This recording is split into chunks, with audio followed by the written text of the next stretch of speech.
comprende la magnitud del intercambio. La fortuna que alguna vez buscó en los mercados le fue arrebatada por el agua, pero aquel naufragio abrió la puerta a una posesión más vasta. Sus dedos trazan un arco invisible sobre el horizonte.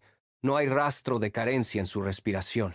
La paz que habita en su pecho es el resultado de años de desapego, una estructura inamovible que ninguna tempestad puede volver a fracturar.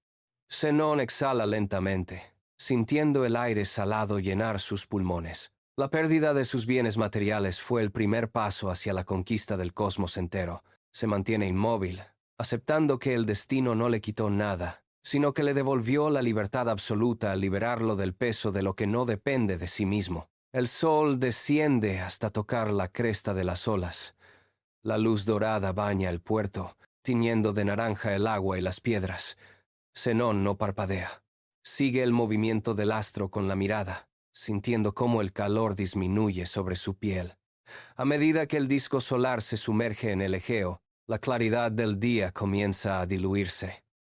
Zenón observa cómo los límites entre el mar y el cielo se vuelven difusos. La luz externa que antes revelaba los detalles del mundo ahora se retira, pero él no busca retenerla. Siente que su propia energía se sincroniza con ese descenso. Cada respiración suya marca el compás de la penumbra que avanza. La distinción entre su cuerpo y el entorno se atenúa. El orden cósmico, aquel flujo que estudió durante años, parece manifestarse en el silencio absoluto de la puesta de sol. Zenón se mantiene erguido mientras la última franja de luz se desvanece en el horizonte. No hay resistencia al cambio. Acepta el fin de la jornada como acepta el ciclo de las estaciones, fundiendo su presencia con la calma eterna del cosmos que ahora reconoce como su único hogar. El aire se enfría al caer la noche sobre el puerto. Zenón busca una superficie firme, una roca desgastada por el tiempo, y se sienta. Sus manos descansan sobre sus rodillas abiertas, sin aferrarse a nada. Antes de cerrar el ciclo, ejecuta su último ejercicio. Inhala profundamente, permitiendo que el aire llene su pecho, y exhala con lentitud, soltando cualquier rastro de tensión en sus hombros. Es la pausa definitiva. No hay juicio sobre el pasado ni cálculo sobre el mañana. Solo existe el presente, este instante exacto donde el movimiento se detiene. Sus párpados bajan con suavidad, cubriendo sus ojos. En la oscuridad, se dibuja una leve curva en sus labios. No es una mueca de victoria, sino la serenidad de quien ha vivido sin traicionar sus principios.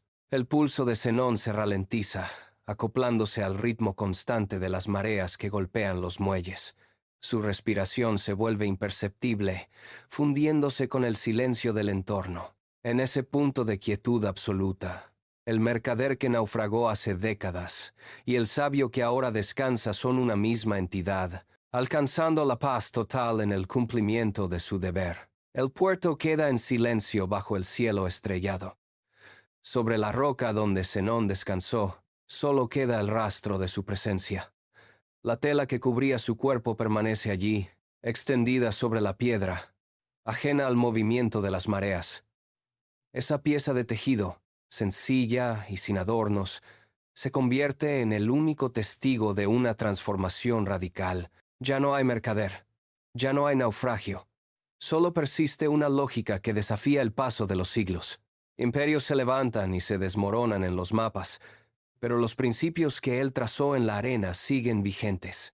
No se trata de un territorio delimitado por muros o monedas, sino de una ciudadanía que abarca cada rincón bajo el cielo. La idea de que cualquier ser humano es un vecino en el orden del cosmos sobrevive a la fragilidad de la materia. Al amanecer, el viento moverá la tela, recordándole a quien pase por allí que la verdadera pertenencia no reside en lo que se posee, sino en la capacidad de reconocerse en el otro.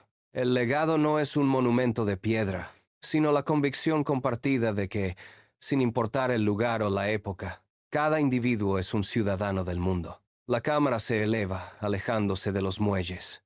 Desde la altura, el puerto se reduce a una línea entre la tierra firme y el agua oscura del Egeo. El movimiento es constante, fluido, sin interrupciones, acompañando el retroceso de la mirada, donde antes se escuchaba el bullicio de los barcos mercantes. Ahora solo queda el murmullo de las olas golpeando contra los pilares de piedra. El horizonte se expande, borrando los límites de la ciudad. Lo que una vez fue el escenario de una ruina total, el lugar donde la fortuna de un hombre se hundió bajo las aguas, se transforma. La perspectiva cambia. Ese naufragio inicial, que en aquel momento pareció el fin de todo, se revela ahora como el punto de partida necesario para la libertad. Al perderlo todo, el hombre quedó libre de las ataduras que dictan el valor de las cosas. La marea sube, borrando las huellas sobre la arena, mientras el silencio se extiende sobre el puerto, confirmando que la pérdida fue, en realidad, un rescate. El individuo ya no es propiedad de sus posesiones, sino dueño absoluto de su propia voluntad, navegando en un universo donde nada exterior puede dañar lo que reside en el interior.